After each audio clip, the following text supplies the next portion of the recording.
Donc Bethsaël, c'est une association caritative chrétienne qui a été créée en France il y a 2 ans. Le but de cette association, c'est vraiment pour venir en aide aux enfants en déficit scolaire, aider des enfants à s'en sortir plus au niveau scolaire. Donc cette année, bon, chaque année, déjà les vacances dernières, on était déjà là, c'était pour le camp Mouleb. Pourquoi le camp Mouleb? On s'est retrouvés, bon, nous vivons en France, et on s'est retrouvés face à certaines réalités. C'est-à-dire, moi, par exemple, j'ai grandi dans une famille où être scientifique est un mythe, donc je me suis battu tout seul, grâce à Dieu. Et à un niveau dans mon parcours scolaire, en France, je réalise une chose. Des choses qu'on peut avoir facilement. C'est-à-dire l'électrolyse de l'eau. Moi, je me rappelle quand j'étais au lycée, jusqu'à l'université, on me demande, fais un circuit en série, on me donne le matériel, je ne pouvais pas. Mais on s'est dit, vu qu'il est professeur de sciences physiques, on va acheter ce matériel pour aller aider nos enfants, nos neveux, nos nièces, avec le peu qu'on a. Donc chaque vacances aujourd'hui, on réalise ce qu'on appelle le camp Mouleb. Bon, la particularité de cette année, c'est que on a vu qu'il y avait toujours un égard de rejet. Il y a toujours un sentiment de rejet face aux sourds-muets, face aux enfants autistes.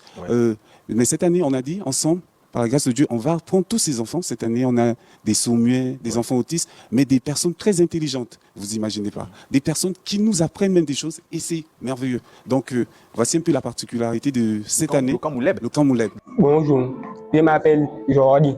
Je suis en classe de terminale D. Aujourd'hui, l'objectif est de coudre. On apprend à coudre des boutons de chemise. Regardez par vous-même.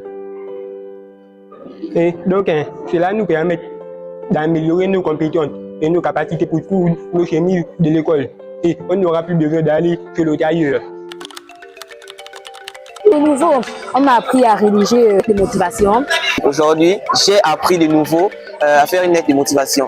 J'ai appris à faire une lettre de motivation. J'ai appris à manipuler l'ordinateur.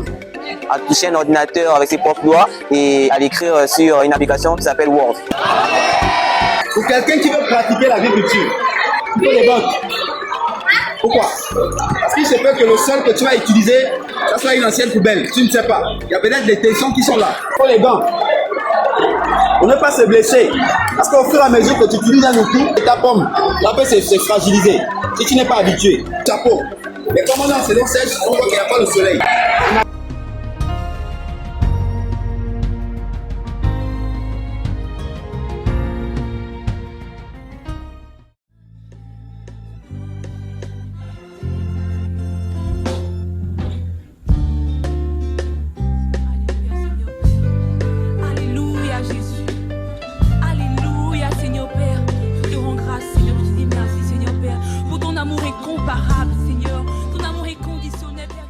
Et tous les chrétiens sont des chantres. Tu n'as pas besoin d'avoir une belle voix pour être un chantre. Tous les chrétiens sont des chantres parce que Dieu nous a appelés à la louange de la gloire de son nom.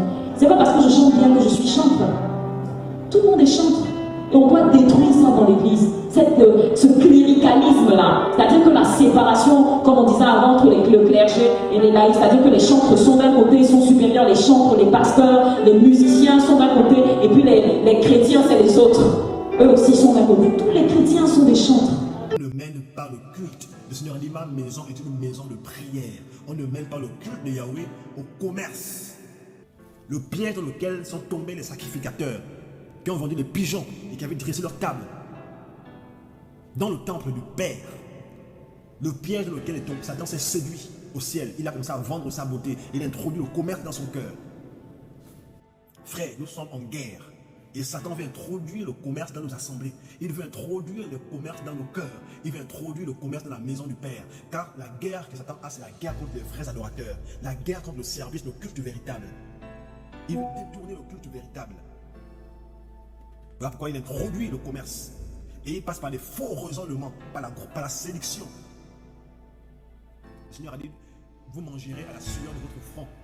Il n'a pas dit, vous mangerez avec vos dons spirituels, avec vos albums. Le commerce, un feu étranger, un veau d'or. Ce message, c'est pour interpeller ceux qui sont du Seigneur parce que nous croyons que le Seigneur veut de plus en plus parler à ses enfants. Ceux qui sont du Seigneur, nous vous interpellons, sortez de ces séductions.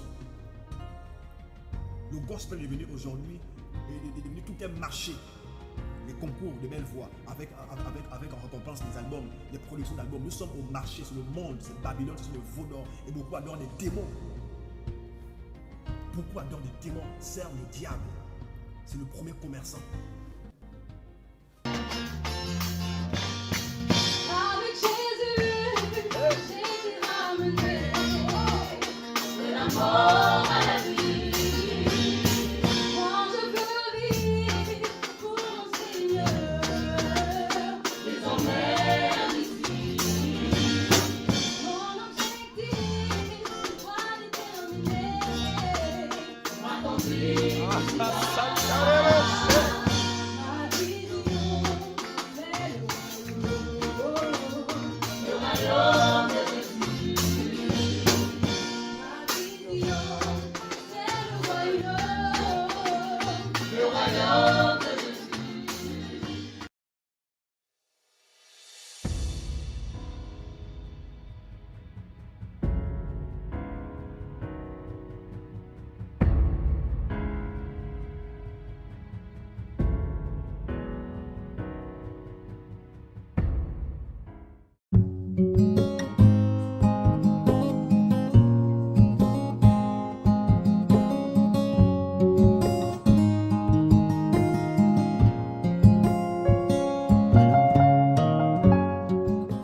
Point ôté, pas maintenant. Eh ben, vous pouvez voir comment les démons se manifestent. Frères et sœurs, c'est ça l'évangile. Tu ne peux rien. C'est Tu ça ne peux pas l'évangile. sortir de là. Tu ne peux rien. L'évangile Qui es-tu? est puissant.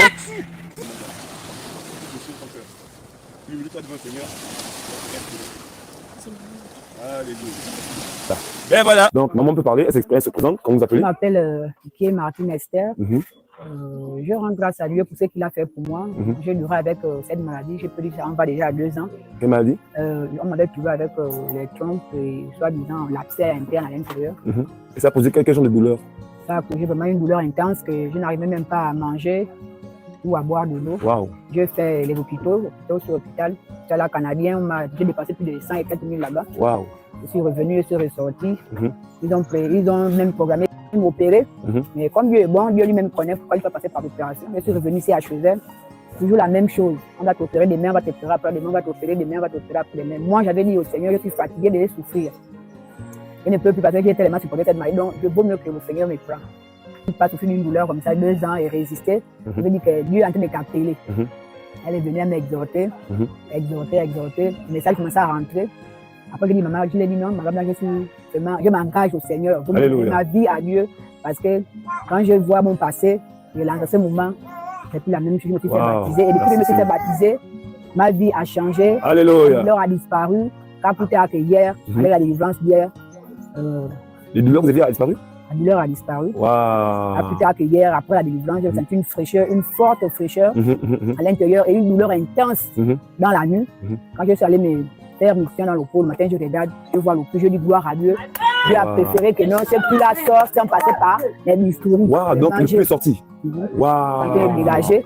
Vous appelez? Je m'appelle Bian Bobakalo, Marie-Madeleine. D'accord. Alors, qu'est-ce que ça fait pour vous? Je rends grâce à Dieu parce que ça fait plusieurs années que je souffre. À peu près combien? Non, ça dure. Plus de 10 ans? Oui. Waouh. Je souffre de ça depuis. Ça va, ça revient. Je fais des bricoles, je mets l'huile de palme, l'huile d'amande, l'Otipax. Ça va. Mais après quelques années, ça revient. Mais depuis quelques jours, le jour qu'on était parti à Messel avec peur, je commençais déjà à ressentir ça. Et tous ces jours-ci, j'ai l'Otipax avec ma maison là. Je mets ça, se calme, après un moment, ça revient. Mais hier, en partant de la maison pour ici, ça me faisait beaucoup mal. Mais le cœur me disait de prendre l'Otipax et plus mettre comme d'habitude. Mais j'avais une certaine négligence. Je suis venue tout le temps qu'on a passé là. Ça me faisait mal. Ça circule. Des fois, je sens comme si c'est toute la tête qui faisait mal. Après, le mal vient se baser à l'oreille. Le mal même jusqu'aux yeux. Maintenant, hier, avec la séance de prière là, ça m'a encore fait beaucoup mal. Je me disais même au fond de moi, mon Dieu, qu'est-ce qui se passe? Ce sont les prières là qui me secouent, ça encore quoi. Je suis restée là. Après un moment, juste après la prière là, le mal commençait à s'adoucir. Donc quand on s'est séparés là, je suis partie à la maison, le mal est complètement parti. Alléluia. Donc depuis le matin, je ne ressens rien. Wow. Alors qu'est-ce que ça fait pour vous? Je viens rendre grâce au Seigneur parce qu'il m'a guéri avant hier d'une douleur dorsale qui datait depuis 2016. Wow, ça fait 8 ans. Je suis arrivée, j'étais vraiment éreintée et je ressentais comme une sorte de ceinture autour de mains. Alors pendant la séance de prière, pendant que l'homme de Dieu priait, j'ai ressenti une chaleur sur les mains. Et lorsque je me suis assise, je constatais que la douleur n'était plus. Et je bénis le nom de Dieu. J'exhorte ou encore j'encourage toutes ces personnes qui sont malades ou qui sont affligées par une quelconque situation de mettre leur confiance au Seigneur, pas à un homme. Alléluia. À Jésus-Christ ou encore à Yeshua. Donc, c'est ça mon témoignage. Amen, amen, amen.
L'espace de vos temps. C'est le temps de l'élargissement. Alléluia. Je ne suis pas contre les assemblées de maisons, les églises locales. Non. D'ailleurs, ceux qui sont formés, là, ils sont formés dans les églises locales, les assemblées. Alléluia. Bénissons le Seigneur pour les options pastorales. Mais de plus en plus, le Seigneur est en train de rêver l'église à repartir dans cette onction apostolique et prophétique. Et quand on parle de l'apostolat, il est question de la conquête. Il est question de l'aller. Il est question, alléluia, de la grande commission. Matthieu 28, 19. Allez et faites. Et là, il y a l'apostolat. Mais il n'y a pas que l'apostolat. Il y a aussi le prophétique. Alléluia. Le Seigneur veut un réveil authentique. Parce que le Seigneur veut toucher les francs-maçons. Il veut toucher les hommes politiques. Même au niveau de l'État ici au Gabon.